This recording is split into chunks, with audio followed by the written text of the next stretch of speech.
voyons richement comblé encore une fois ce matin. Je vous espère en bonne santé. Le Seigneur est dans votre corps. Tout va bien avec Jésus-Christ. Nous bénissons le Seigneur pour ce qu'il fait. Nous ne pouvons pas le mériter en sa présence. C'est que vos vies ne seront plus jamais. Amen. N'oubliez pas de liker, de partager. Voilà, ne pas écrire. Pas céleste. C'est dans la lumière. Nous allons baisser la tête. Nous allons voir.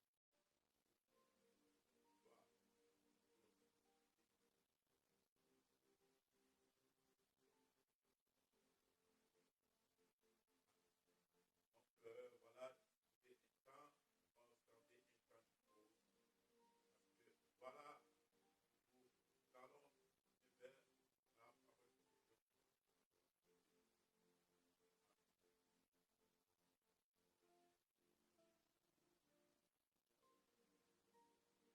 Dieu. Que Dieu vous bénisse.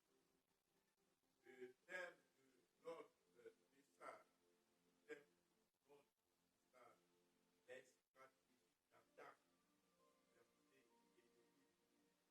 Les stratégies d'attaque ou disperser l'ennemi. Les stratégies d'attaque, disperser l'ennemi.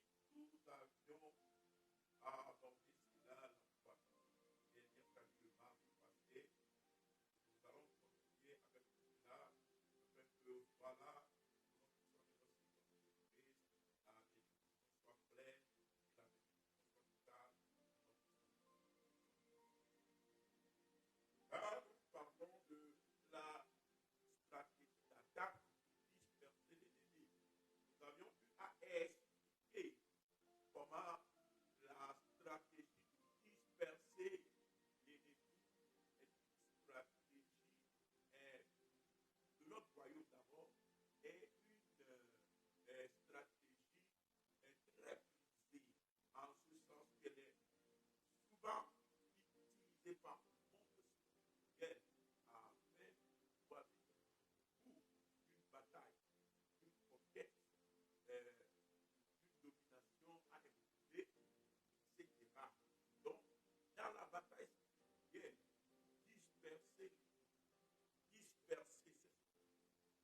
disperser ses disperser ses biens. C'est autant de moyens d'action. C'est autant de moyens de destruction imposés par l'ennemi à quiconque est soumis, à quiconque est attaqué, à quiconque on peut détruire.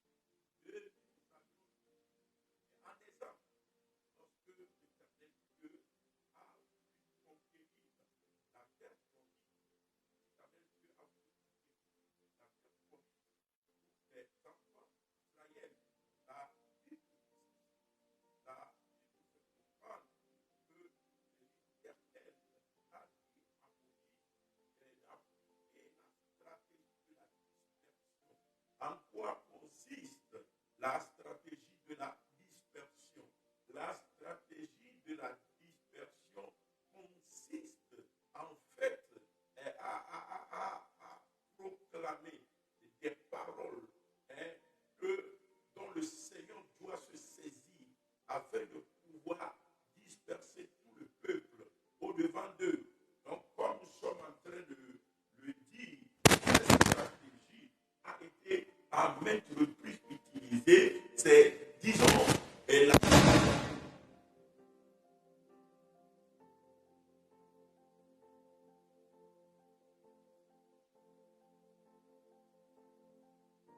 mais il y a une foule de méchants, de sorciers et gens qui se lèvent contre toi. Tu peux aussi activer ces mystères-là. Tu peux aussi utiliser ces mystères-là dans la parole de Dieu. Tout comme tu dois savoir que l'ennemi utilise cela contre les enfants de Dieu et briser l'effet de ces stratégies-là aussi dans ta vie, afin que ce que Dieu veut faire, il puisse le faire. Que le Seigneur te bénisse. Donc, nous avions vu Moïse dans la Bible, chaque fois que l'arche de Dieu allait s'élever, Moïse disait cette parole-là. Il dit, lève-toi, Éternel, et que tes ennemis soient dispersés. Lève-toi, Éternel, et que tes ennemis soient dispersés. Ça, c'est à chaque fois que les enfants d'Israël allaient porter l'arche de l'Éternel. Parce qu'ils sont en exode pour rentrer sur leur terre promise. Donc à chaque fois qu'ils doivent se lever et marcher, c'est avec un seul mot d'ordre. C'est avec une seule parole. Lève-toi, ô Éternel, et que tes ennemis soient dispersés. Nous l'avions lu dans Nombre 10, versets 35 à 36. Nous l'avions lu cela. Amen. Donc on a vu la technique de la dispersion qui a été utilisée également par Jacob, le patriarche Jacob, contre ses deux enfants, Lévi et Siméon. Lévi et Siméon. Lévi et Siméon, c'est deux enfants qui sont remarquables par leur violence, qui sont remarquables par leur méchanceté. Et ils sont partis jusqu'à décimer un peuple tout entier, pour de moindres erreurs. C'est des gens dont la Bible les qualifie d'une colère violente. Leur colère est violente. Donc, nous savons leur origine, nous savons quelle est la sémence qui est en eux. Et voilà, Jacob, sur le lit de la maladie, Jacob s'est insurgé contre eux. Il dit que mon âme n'entre pas dans leur conciliabule et que mon esprit ne s'unit pas à leur assemblée. Donc, et Jacob n'a pas permis à ce que lui-même soit uni à eux. Non seulement il n'a pas permis cette union spirituelle entre lui et ses deux enfants-là, à cause des sémences que ces enfants-là ont et qui font qu'ils ont la colère, ils ne peuvent que détruire, ils ne peuvent que tuer. Ils ont versé le sang innocent en grande quantité. Alléluia. Et nous voyons, amen, nous voyons Jacob, avant de partir, il n'a même pas voulu qu'il soit un peuple, en voyant leur violence, en voyant leur comportement. Il n'a pas voulu qu'il soit un peuple, parce qu'il se pose certainement la question, après lui, derrière lui, qu'est-ce que ces enfants-là seront en tant que peuple? Quand ils seront ensemble, ils vont former un peuple de méchants au sein d'Israël, qui va détruire Israël. Donc Jacob a dit quoi? Je vous disperserai dans Juda. Je vous disperserai. Donc Jacob a pris soin de les disperser. Alléluia. Quand nous lisons la parole dit ceci d'eux, j'aimerais que nous lisions cela, parce qu'on va aller rapidement en avant. Amen. Il dit, Siméon et Lévi, son frère, leurs glaives sont des instruments de violence.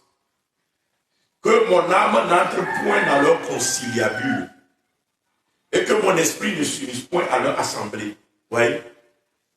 Jacob s'est séparé d'eux spirituellement et physiquement. Donc il dit, car dans leur colère, ils ont tué des hommes et dans leur méchanceté, ils ont coupé les jarrets des taureaux. Ouais. Donc la Bible dit, dans leur méchanceté, ils ont tué des hommes.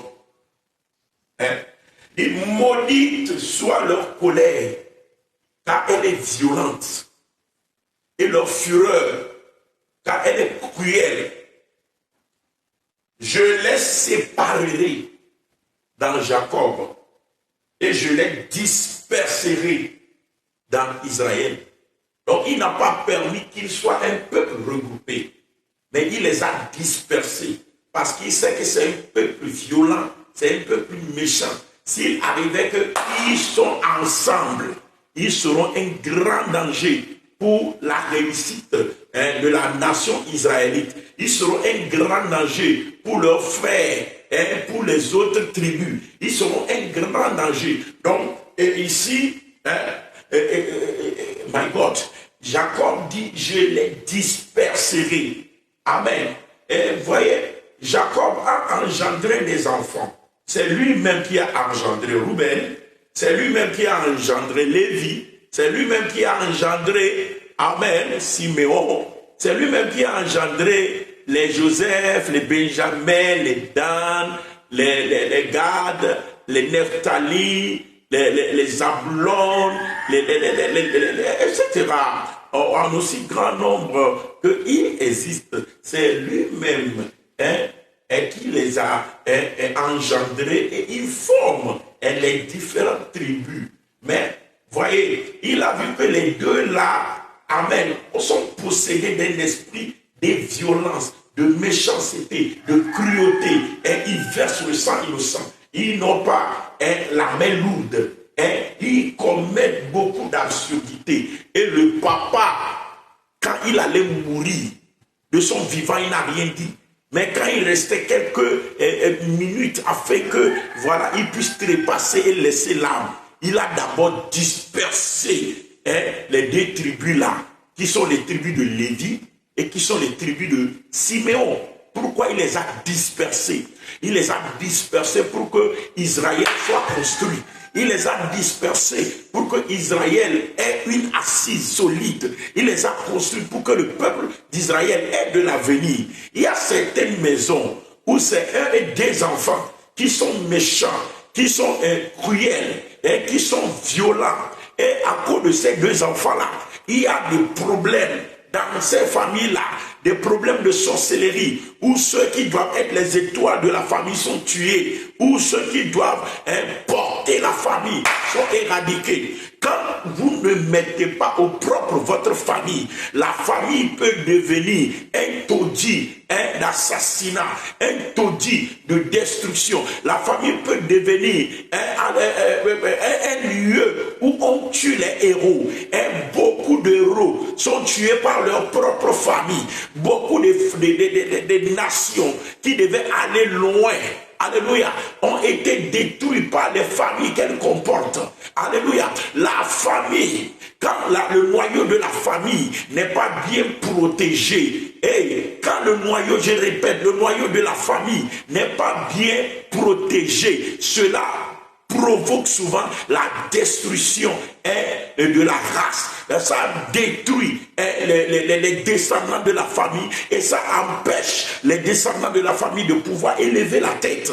Jacob le sait. Jacob n'a plus rien dans ce monde. Il est temps pour lui de partir. Et il a engendré 12 tribus qui devaient représenter Israël.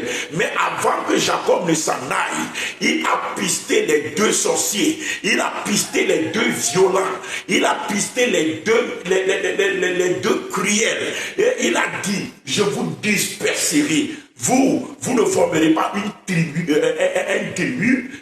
ou bien des tribus qui sont unies, qui sont établies et qui peuvent avancer. Donc, je vous disperserai dans Juda, je vous disperserai pour que, voilà, vous ne puissiez pas former un peuple et réussir. Et vous allez voir que la malédiction que Jacob a proclamée a fait que jusqu'au de nos jours, il n'y a pas de tribu de Lévi. Il n'y a pas de tribu, comme on parle de 12 tribus, et on accorde une place à Lévi. Il n'en existe pas. Il n'en existe pas. Parce que la parole est tellement puissante. Et Jacob a exercé quoi? Il a utilisé la tactique de la dispersion.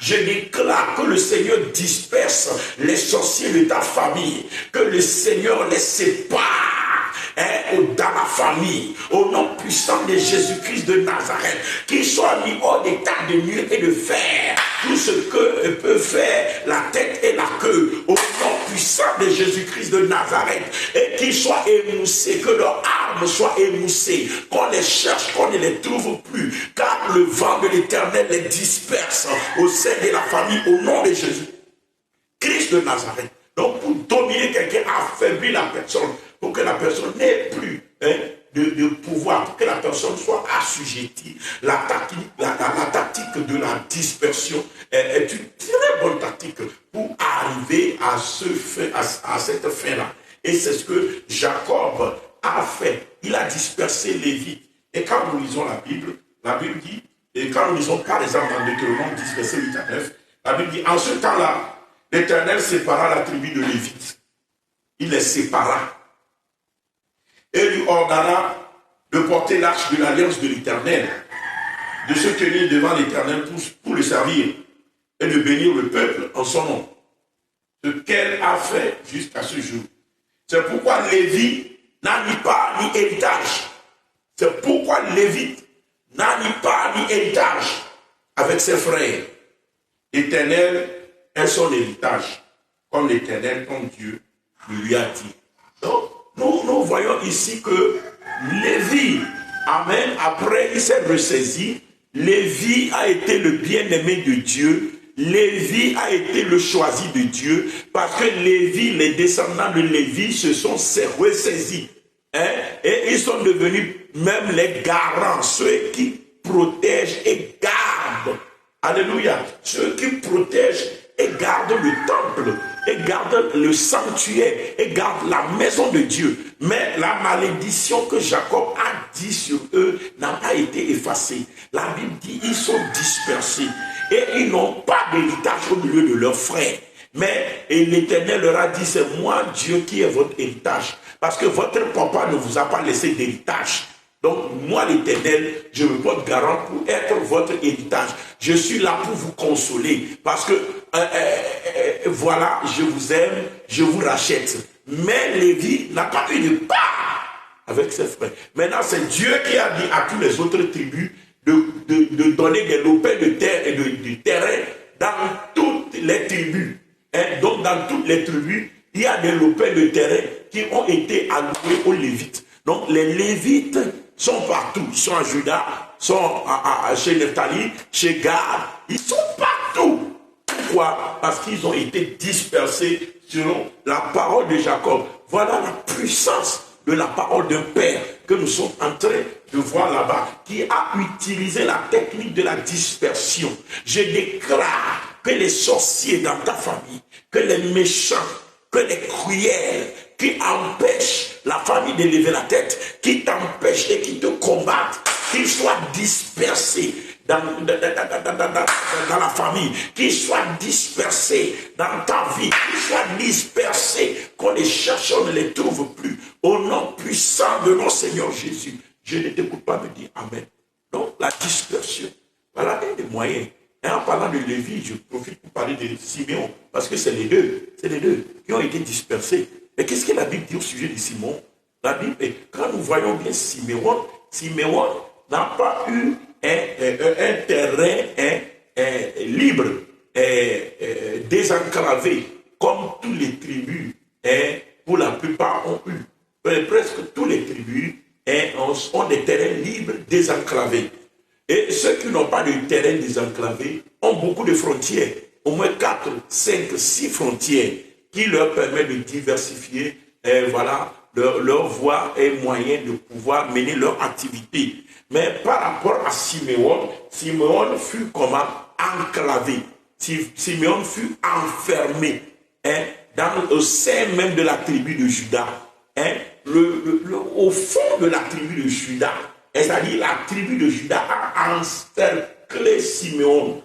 Et quand vous voyez la tribu de Juda, ça fait pratiquement 5 fois la tribu de Siméon. Parce que la tribu de Juda a avalé la tribu de Siméon. Parce que Dieu a dit, je les disperserai. Je les disperserai. Donc les paroles là ont eu leur effet. La dispersion, ne croyez pas que c'est l'amusement. Elle a été utilisée par nos pères, comme on l'avait démontré. Les techniques de la dispersion. Première technique de la dispersion, la confusion de langage. La confusion de langage. En quoi consiste la confusion de langage? La confusion de langage consiste à manipuler le langage ou l'entendement. Le langage ou l'entendement entre deux ou plusieurs individus.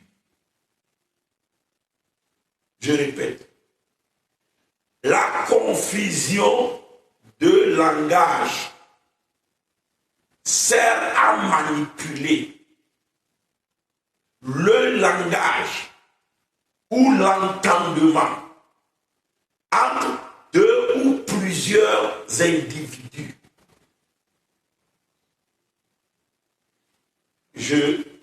J'explique. Quand deux ou trois ou plusieurs personnes sont ensemble, ce qui les réunit leur permet de pouvoir agir ensemble, coordonner des actions, mener des actions ensemble, c'est la communication. La communication permet à 2 ou plusieurs personnes de pouvoir partager leurs pensées, leurs ressentis, leurs idées, tout ce qu'ils veulent partager. La communication est le moyen idéal. Et la communication, ça se traduit d'abord par le langage. Par le langage. Et ça se traduit aussi par la perception du langage. Quand on parle de langage, on a le langage des signes, on a le langage audible, on a toutes sortes de langages. Le langage, c'est le moyen par lequel on communique. Maintenant, quand je parle, je suis en train de faire quoi? De communiquer. Mais cette parole qui sort de ma bouche peut être manipulée. On peut voiler la parole. Quand on voile une parole, la parole vient, mais tu ne peux pas percevoir le sens. On peut voiler une parole. On peut cacher une parole. Quand on cache une parole, la personne vient te parler de quelque chose de très important. Mais c'est comme si tu n'as pas écouté ça. La chose est tellement importante. La personne même peut te dire, je suis en train de mourir, je suis en train de mourir, je suis en train de mourir. Et quoique ce qu'il dit, c'est grave. Tu seras hors de toi-même jusqu'à ce que la personne ne meure, ou bien jusqu'à ce que ça devienne grave avant que tu ne te rendes compte. Il dit, qu'est-ce qui se passe? Mais je t'avais dit que je suis en train de mourir. Ah, mais c'est comme si tu me disais quelque chose, mais je n'avais pas bien perçu ça. C'est une parole manipulée qui a été comment? Cachée. Il y a des paroles manipulées, cachées. Il y a des paroles manipulées, voilées. Et il y a des paroles manipulées dont le sens est tordu. Donc, du moment où la parole est manipulée, alors on parle de quoi? On parle de la technique de la dispersion par la confusion du langage. La confusion du langage. Quand le sens est tordu, quand la personne parle, il parle, mais toi tu écoutes quelque chose d'autre. Il te dit quelque chose, mais toi tu écoutes quelque chose d'autre. Pourquoi? Parce que la parole a été tordue. Mais la parole peut être voilée. Quand la personne parle, tu ne peux pas comprendre ce que la personne dit. La personne va dire la même chose 10 fois, mais tu ne comprendras pas. Là, ça veut dire que la parole là est voilée pour toi. Et la parole peut être cachée. Quand la parole est cachée, la parole vient à toi, mais tu ne le perçois pas. La personne envoie la parole, mais toi tu ne le perçois pas, parce que c'est caché. Alléluia. Donc ça c'est au niveau de la parole. Mais la manipulation ne reste pas seulement au niveau de la parole. Des fois la manipulation peut rester aussi au niveau de l'entendement. C'est-à-dire la perception que la personne a de ce qu'on lui dit. Amen. Et au niveau de l'entendement, on peut fermer ton intelligence.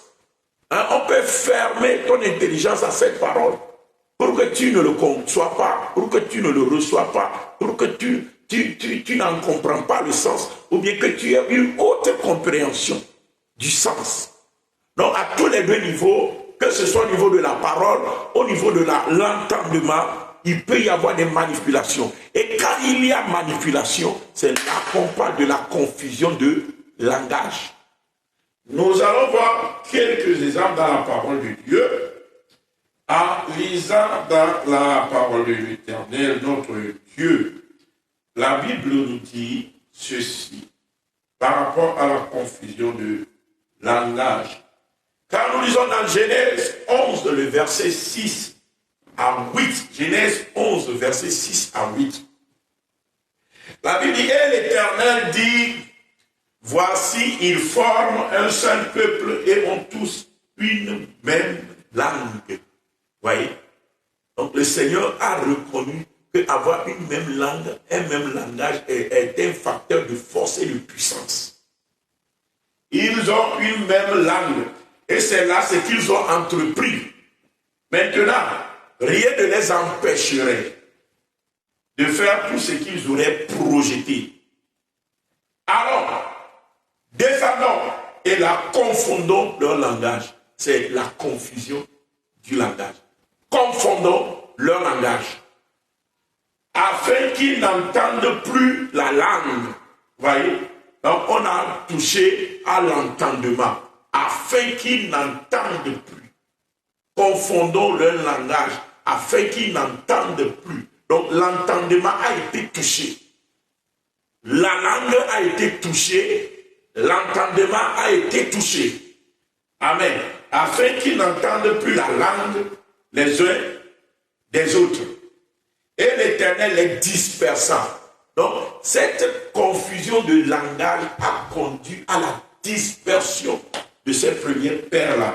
Et l'Éternel les dispersa loin de là, sur la face de toute la terre, et ils cessèrent de bâtir la ville. Donc, pour leur faire cesser leur projet, des fois pour faire cesser un mariage, des fois pour faire cesser un projet, des fois pour faire cesser, alléluia, l'unité dans une famille, on peut appliquer quoi? Alléluia, et la confusion de langage. Et ça marche très bien. Alléluia. C'est pourquoi dans ta famille, quand vous allez vous réunir, il n'y aura plus de guerre, il n'y aura plus de bataille. Quand tu vas parler à ton mari ou à ta femme, il n'y aura plus de guerre, il n'y aura plus de bataille. Car je brise tout esprit qui confond le langage, qui manipule le langage pour l'entendre. Que l'esprit là soit brisé au nom puissant de Jésus. Je proclame que l'harmonie et la sérénité reviennent dans ce couple, reviennent dans cette maison, reviens en toi et tes enfants, au nom puissant de Jésus, reviens en toi et tes partenaires, dans le nom de Jésus-Christ de Nazareth, reviens entre toi et tes subordonnés, dans le nom puissant de Jésus-Christ, que l'homme entend et qu'il comprend tes pensées, tes paroles, au nom puissant de Jésus, qu'il y ait la convivialité, la compréhension, parce que je brise tout esprit qui manipule le langage, au nom puissant de notre Seigneur Jésus. Amen. Donc quand nous lisons dans la parole de Dieu, voyez, il y a des exemples où le langage a été manipulé, où l'entendement a été manipulé. Nous n'allons pas beaucoup lire, mais déjà j'aimerais lire dans Luc 9, le verset 45. Luc 9, verset 45. La Bible dit, mais les disciples ne comprenaient pas cette parole. Les disciples, c'est Jésus-Christ qui a parlé. Mais la Bible dit, les disciples ne comprenaient pas cette parole. Pourquoi ils ne comprenaient pas? Écoutez, la Bible dit, elle était voilée. La parole était voilée pour eux. La parole était voilée pour eux. Celui qui parle des mystères, des choses élevées, des fois, sa parole peut être voilée. Mais celui qui parle des choses cachées du royaume aussi, des fois, le Seigneur lui-même voit la parole pour que ceux qui sont spirituels puissent avoir, elles puissent être les seuls à avoir la compréhension. Alléluia. Amen. Quand tu coupes ta connexion avec le Seigneur, il y a certains messages que tu ne pourras jamais comprendre. Il y a certaines prédications, si c'est des prédications qui sont élevées en esprit. Quand tu coupes ta connexion avec Dieu, quand tu n'es pas en bon terme avec Dieu, il y a certaines prédications que tu ne pourras jamais comprendre. Donc la Bible dit, le Seigneur Jésus a parlé, mais les disciples ne pouvaient pas comprendre. Et la Bible dit, parce que la parole était voilée.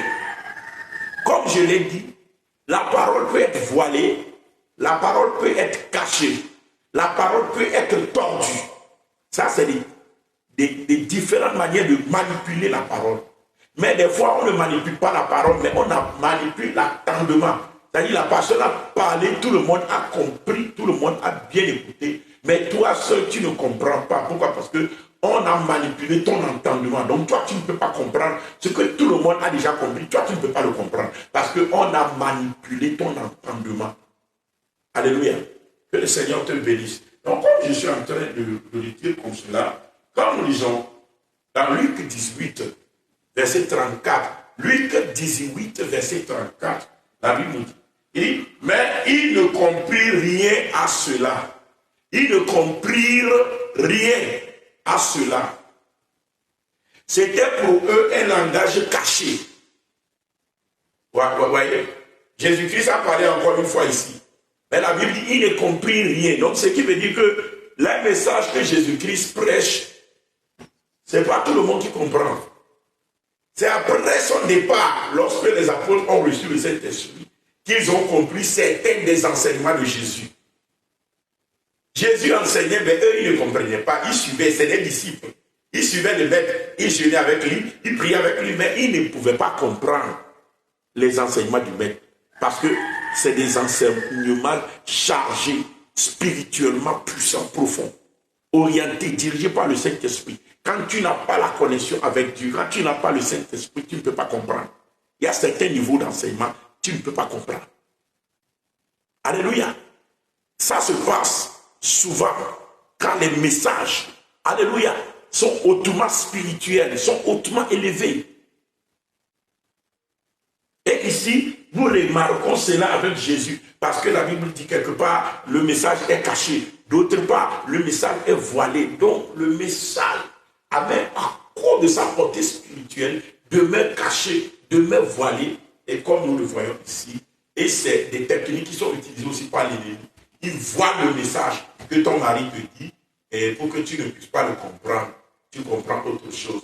La personne est en train de mourir à côté de toi. La personne est en train de pleurer. Il va pleurer jusqu'à mourir. Quoique tu es quelqu'un qui a compassion. Tu es quelqu'un qui aime aider. Mais tu n'as pas compris comment. Et tu n'as pas pu comprendre et sentir la douleur de ton mari à côté de toi. La douleur de ta femme à côté de toi. La douleur de ton enfant à côté de toi. Et des fois, c'est quand l'enfant veut se suicider que tu te rends compte que quelque chose se passe. Parce que tu n'as pas perçu le danger. Tu n'as pas perçu quand il te parle. Et tu n'as pas perçu quand il communique que ça ne va pas. Tu n'arrives pas à le percevoir. Parce que quoi?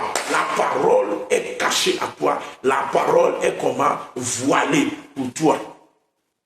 Donc, c'est quelques exemples que nous avions vus là dans la parole de Dieu. Et ça se passe dans les couples, ça se passe dans les relations, ça se passe dans les familles, ça se passe à tous égards. Mais je déclare au nom puissant de Jésus-Christ toute manipulation de paroles et de langage qui fait que toi, on ne te comprend jamais. Quand tu parles, tout le monde veut ruer sur toi. Tout le monde veut te critiquer. Même en famille, quand on a réunion, quand toi tu parles, tout en même temps se capote. C'est la bagarre qui est là, c'est les disputes qui sont là, parce que tu as parlé, et toi aussi tu es frustré, et tu dis si c'est comme ça, je ne vais plus parler. Même ton mari fait des choses, tu ne veux plus parler. Même tes amis font des choses, tu ne veux plus parler, parce que tu as peur que quand tu vas parler, c'est pour toi qui va faire mal. Pourquoi? Parce que ta parole est manipulée, soit tordue, soit voilée, soit cachée. Mais toute manipulation de parole est brisée dans ta vie.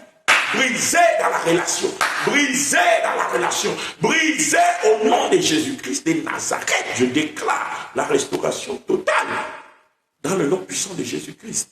Que la bonne main de l'Éternel agisse maintenant. Je déclare la restauration totale. Alléluia. De la même façon dont, au nom de Jésus-Christ, l'ange a touché à la langue et à la bouche d'Ézéchiel et lui a dit que ton péché a été enlevé. Au nom de Jésus-Christ, je touche ta langue, je touche ta bouche et je déclare que toute manipulation de parole dans ta vie est brisée. À partir d'aujourd'hui, cette manipulation, cette malédiction, cette puissance qui agit contre ta parole est brisée au nom puissant de notre Seigneur Jésus. Je ne t'écoute pas me dire Amen.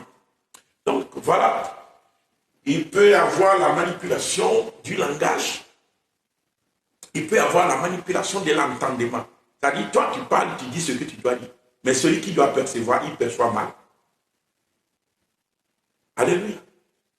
Là, tu dis même quelque chose pour rire, Et tu vas voir que la personne commence par s'énerver. Il dit non, mais moi je suis en train de blaguer. Il dit moi j'aime pas les blagues. Peut-être ce que tu dis tous les jours, vous riez. C'est la même chose que tu as dit, mais on n'a plus compris. Ouais. Et quand nous lisons dans Ésaïe 44, le verset 18, Ésaïe 44, verset 18, la Bible dit, ils n'ont ni intelligence, ni entendement. Vous voyez, on a enlevé l'entendement. On a enlevé l'entendement. Donc, la personne ne peut plus comprendre, écouter les choses et raisonner en fonction des choses. Mais la personne fait comme s'il ne comprend rien. Tu fais tout pour expliquer, mais il ne peut pas comprendre parce qu'on lui a enlevé l'entendement. Ça, c'est pas dans les foyers. Surtout quand il y a les maris spirituels, femmes spirituelles, là, ils manipulent. C'est des esprits qui sont champions dans la manipulation des langages, dans la manipulation d'entendement. Et les conflits se dégénèrent souvent dans les foyers, ce qui conduit souvent à la séparation de beaucoup de foyers. Je déclare toutes ces manipulations brisées dans ton foyer, brisées en toi et tes enfants, brisées dans toutes tes relations. Au nom puissant de notre Seigneur Jésus, je ne t'écoute pas me dire Amen. Comme je suis en train de le dire, ils n'ont ni intelligence ni entendement, car on leur a fermé les yeux pour qu'ils ne voient point, et le cœur pour qu'ils ne comprennent point. Vous voyez? On lui a fermé le cœur pour qu'il ne comprenne pas. Donc, amen. On a manipulé son entendement. Hein? Des fois, il y a certains conflits entre toi et ton partenaire. Tu fais tout pour expliquer. Tu fais tout pour prendre la patience pour expliquer. Mais tu as beau expliquer, mais il ne comprend pas. Et tu as envie que quelqu'un aussi vienne écouter pour savoir si tu as raison ou pas. Et des fois même, tu expliques en quoi quelqu'un, ça l'énerve, et puis il dit, tu es en train de l'exposer dehors. Pourquoi? Parce qu'il y a un esprit de manipulation d'entendement qui est là. Donc il ne peut pas comprendre tes actions, il ne peut pas te comprendre. Que tu fasses pour qu'il y ait la paix, il ne pourra pas te comprendre. Mais l'esprit là est brisé au nom de Jésus. L'esprit là est brisé au nom de Jésus. L'esprit là est brisé au nom puissant de notre Seigneur Jésus. Je ne peux pas me dire Amen. Donc, c'est un des travail que nous devions faire pour amener l'harmonie. Et quand tu pries, il faut avoir la foi. Parce que c'est des esprits, quand souvent tu pries contre eux, c'est des esprits qui surgissent. C'est des esprits qui s'énervent et vont pousser ton partenaire à plus d'incompréhension. C'est dans le but de te décourager. Mais quand tu continues la prière et tu prends patience et tu as confiance en Dieu, ça va se restaurer. Oui, ça va se restaurer. Donc ne sois pas intimidé par ces démons-là. Quand tu les chasses, quand tu les brises, et puis tu vois que c'est comme si maintenant ça veut s'intensifier. Il veut te faire abandonner la prière, mais tu n'abandonneras pas jusqu'à ce que tu aies triomphé. Au nom puissant de notre Seigneur Jésus, je ne t'écoute pas me dire Amen. Donc, comme je suis en train de le dire, il y a la manipulation d'entendement, il y a la manipulation de parole, la parole qui est tordue, la parole qui est cachée, la parole qui est voilée. Voilà. Donc ça, c'est quand on met la confusion des langages entre deux ou plusieurs individus afin de les disperser. Et c'est la première technique de dispersion souvent utilisée par l'ennemi. Deuxième technique de dispersion. Quelle est la seconde technique de dispersion que l'ennemi utilise contre les enfants de Dieu? Et la deuxième technique de dispersion, c'est l'épée de la division. Des fois, l'ennemi met l'épée de la division pour pouvoir disperser une famille, un groupe de personnes, une assemblée, etc. L'ennemi utilise des fois aussi, alléluia, dis-moi amen. L'ennemi utilise aussi l'épée de la division. L'épée de la division est différente de la confusion du langage. L'épée de la division, c'est la seconde stratégie pour diviser un groupe d'individus. Lorsque l'épée de la division est activée, alors celui contre qui cela est activé se détruit lui-même. Ou bien si c'est un groupe de personnes, vous allez voir que ces gens seront excités les uns contre les autres. Ils seront excités les uns contre les autres. C'est-à-dire, pour des moindres choses, la Bible dit que l'amour couvre des multitudes de péchés. Mais pour des moindres des péchés, alléluia, un esprit s'empare de la personne contre qui on a péché. Par sa colère, il va réagir de façon non proportionnelle. C'est-à-dire, ton frère t'insulte. Il dit, regarde-moi ce fou-là. Peut-être, quand tu es dans de bonnes humeurs, c'est des paroles sur lesquelles vous allez pouvoir peut-être rire et puis partir. Mais quand il y a l'épée de la division qui est activée par les sorciers, par les charlatans, par les démons contre vous, ça va t'énerver. Dis, à qui tu parles comme ça? Il dit, non, mais c'est à toi. Dis, parle-moi sincèrement. C'est la dernière fois que tu me parles comme ça. Il dit, mais si je te le dis encore, qu'est-ce que tu vas faire? Il dit, je vais te montrer ce que je vais faire. Dis-le encore, tu vas voir. Et il le dit, et puis voilà, tu lui donnes un coup. Et il réagit aussi, et puis voilà, tu prends peut-être un couteau, tu le poignardes. Quelque chose que normalement tu ne peux jamais faire. Parce que tu es même qualifié par tout le monde comme un monsieur gentil qui ne parle pas, qui n'aime pas le querelle, qui n'aime pas les bagarres. Mais quand on met l'épée de la division entre deux individus, il y a une excitation excessive à détruire son prochain. Donc, les moindres occasions d'énervement, l'esprit là s'en empare. Et la colère devient tellement grande qu'on se retrouve dans l'incapacité de pouvoir la contrôler. Donc, quand ça se passe comme ça, il faut savoir que la personne se trouve en face de ce qu'on appelle une épée de division. Alléluia. Et si l'épée là n'est pas brisée, l'épée là n'est pas enlevée, alléluia, les personnes là vont se battre jusqu'à ce qu'ils s'entre-détruisent. Je connais un monsieur. Le monsieur là aime ses enfants. Le monsieur là aime ses enfants. Le monsieur là aime ses enfants. C'est un monsieur qui n'aime même pas toucher à ses enfants, qui n'aime même pas taper ses enfants. Mais le monsieur a pris la folie de prendre une seconde femme. Mais malheureusement, la seconde femme que le monsieur a prise est une femme spirituelle, c'est-à-dire qui a la sorcellerie. Donc des choses bizarres ont commencé par se produire dans la maison.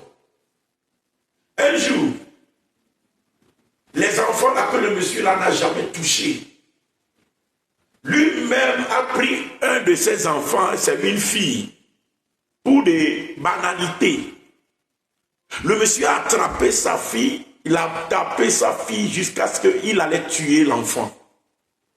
Et c'est les voisins qui ont escaladé le mur pour attraper le monsieur, maîtriser le monsieur et sortir l'enfant des mains du monsieur. Et on a transporté l'enfant à l'hôpital. Et les voisins ont voulu livrer le monsieur à la police. Le monsieur s'est enfui. Et c'est là où, de son lieu de cachette, la famille l'a contacté. Pourquoi il a pu se livrer à de telles animosités. Et le monsieur s'est fondu en larmes. Et il dit, j'aime mes enfants, je ne veux pas que quelque chose leur arrive, je ne les ai jamais touchés, je ne les tape pas. Mais je ne sais pas ce qui m'est arrivé. Quand on me dit maintenant que c'est moi qui ai tapé mon enfant comme cela, je n'ai pas d'explication. Excusez-moi, pardonnez-moi, j'ai mal fait, mais je ne sais pas ce qui s'est passé. Je ne peux pas vous l'expliquer. Vous voyez, l'épée de la division. L'épée de la division. Et par après, pour une autre banalité, dans la même famille toujours, pour une autre banalité, un des enfants du monsieur est parti s'enfermer dans la chambre. Un des enfants du monsieur est parti s'enfermer dans la chambre et s'est poignardé à mort.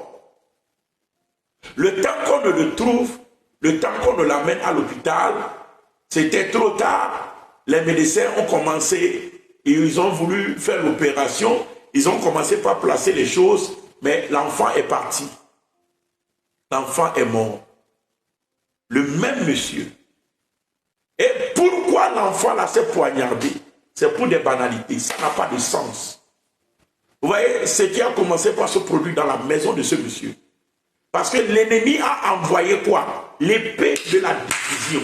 Quand on envoie l'épée de la division, ta fille bien-aimée, ton garçon bien-aimé, avec qui tu es en complicité, personne ne vous écoute, personne ne sait ce que vous dites, et tout le monde envie votre union, comment tes enfants sont attachés à toi, comment ta femme est attachée à toi, comment ton mari est attaché à toi. Ça va vous étonner que vous allez vous entre-détruire quand on envoie l'épée de la division. Vous allez faire des choses et les gens vont dire, est-ce que c'est ceux-là qui sont en train de faire ça? Ça, c'est ce que l'épée de la division peut faire. Quand nous lisons dans la parole du Seigneur, nous voyons l'épée de la division opérer. Et lorsque les enfants de Séir,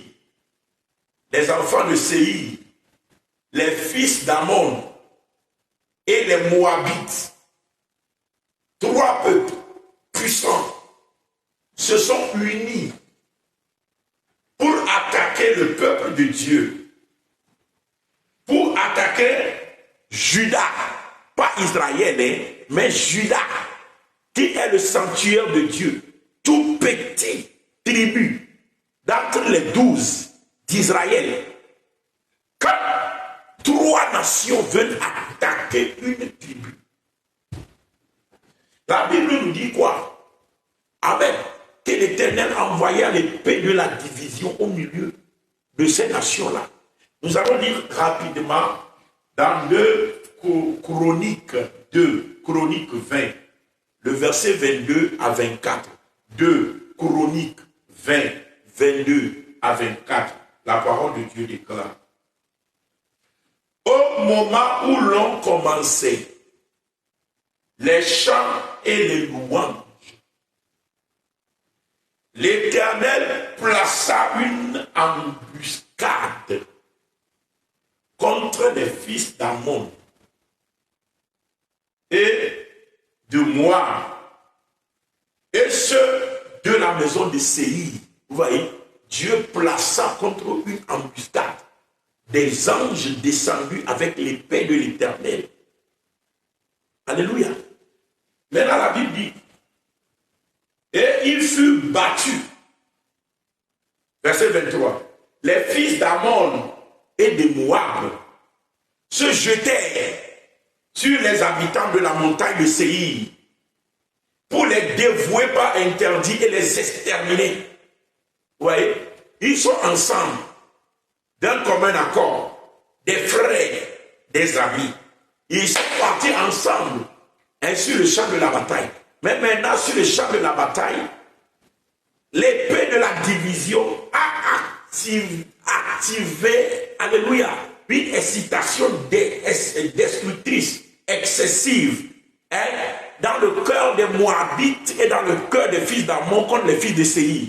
Donc, pour de moindres erreurs, ils ont dit, regardez, ces fils de Séir là, ils veulent toujours faire comme si c'est eux qui sont les plus forts ou les plus intelligents. On va leur montrer tout à l'heure. Et ça a dégénéré. Donc, les fils d'Ammon et les fils de Moab ont tué tous les enfants de Séir, fini, point. Il ne restait même pas un seul. Or que les trois sont amis unis, venus ensemble sur le champ de la bataille. Mais ils ont commencé par se battre entre eux. Et ils ont tué, fini, les fils de Séir. Maintenant, quand les fils de Séir sont finis, ils ont dit, hey, maintenant, et d'ailleurs, pourquoi on les a tous tués? Mais on vous disait que quand il restait un peu là, de laisser les restes. Maintenant, pourquoi vous aussi vous avez tué les restes? Vous ne devez pas tuer les restes. Et voilà, ça a maintenant commencé entre les fils de Moab, ou bien les Moabites, et les fils d'Ammon. Et ils ont commencé par se tuer aussi. Et la Bible dit, ils se sont aidés à s'entretuer jusqu'à ce que tout le monde est mort. Il ne restait pas une seule personne. On ne les a pas touchés. C'est entre eux-mêmes. Ils se sont tués jusqu'à finir. L'épée de la division.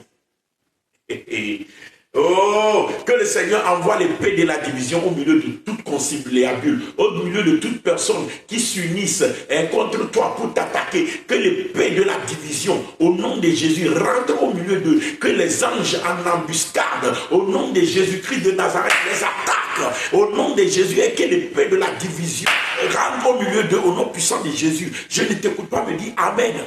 Que toute épée de division activée contre ton foyer, activée contre tes enfants, activée contre tes relations, entre vous, pour que vous ne vous entendiez pas.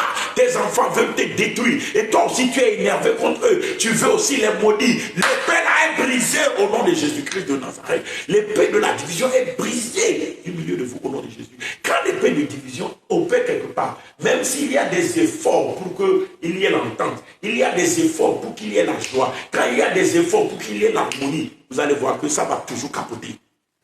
Ça va toujours capoter. Pour de moindres erreurs, il y aura toujours revirement de situation. Parce que moindre erreur, moindre poudre de colère, c'est un esprit qui se saisit de cela.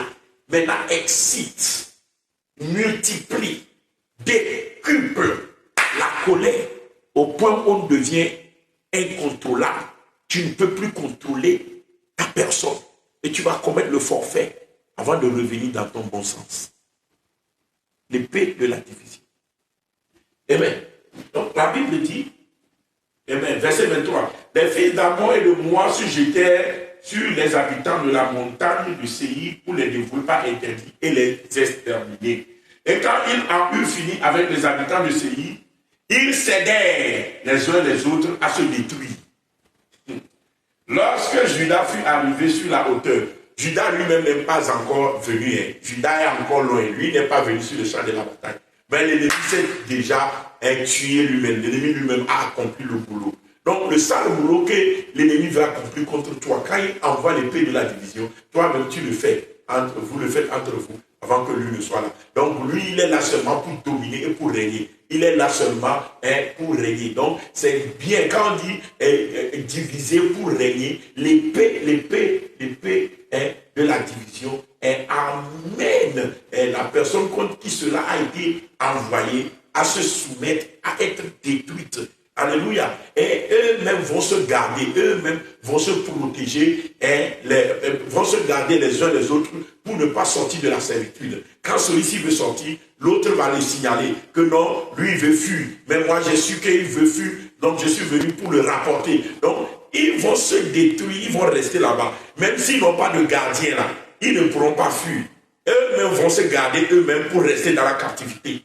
Ça, c'est-à-dire ils vont s'entraider jusqu'à ce qu'ils se détruisent. Ça, c'est l'épée de la division. Alléluia. Et donc, il a dit, lorsque Judas fut arrivé sur la hauteur d'où l'on aperçoit le désert, il regardait du côté de la multitude, et voici, c'était des cadavres étendus à terre. Et personne n'avait échappé. Personne n'avait échappé. Mais les soldats de Judas n'ont pas tiré l'épée. Mais c'est plutôt l'épée de la division qui est rentrée au milieu d'eux. Et eux-mêmes, ils ont commis le boulot en se détruisant eux-mêmes. Que le Seigneur bénisse sa parole. Je vais donner un autre exemple sur quoi je vais m'arrêter. Et dans Ésaïe 19, verset 1 à 3. Ésaïe 19, verset 1 à 3. La Bible dit, oracle sur l'Égypte. Voici, l'Éternel est monté sur une nuée rapide. Il vient en Égypte. Et les idoles de l'Égypte tremblent devant lui. Et le cœur des Égyptiens tombe en défaillance. J'armerai l'Égyptien contre l'Égyptien. Voyez, Dieu dit, je leur remettrai une arme. Donc, l'Égyptien va porter une arme contre l'Égyptien. Donc, on leur remet quoi? L'épée de la division. On leur remet l'épée de la division. Eux, ils vont se détruire eux-mêmes jusqu'à ce qu'ils vont finir. Ils n'ont pas besoin d'un adversaire. Ils deviennent les adversaires les uns des autres. C'est comme ça que certains couples sont aujourd'hui. C'est comme ça que certains mariages sont aujourd'hui. C'est comme ça que la vie de tes enfants et la relation entre toi et tes enfants est aujourd'hui. Au nom puissant de Jésus, l'épée de la division là, c'est brisé au nom de Jésus. C'est brisé au nom de Jésus. C'est brisé au nom de Jésus. Que l'Éternel intervienne dans ton cas, dans le nom puissant de Jésus. Je brise tout esprit de division. Je brise l'esprit du crocodile, les esprits des panthéons aquatiques.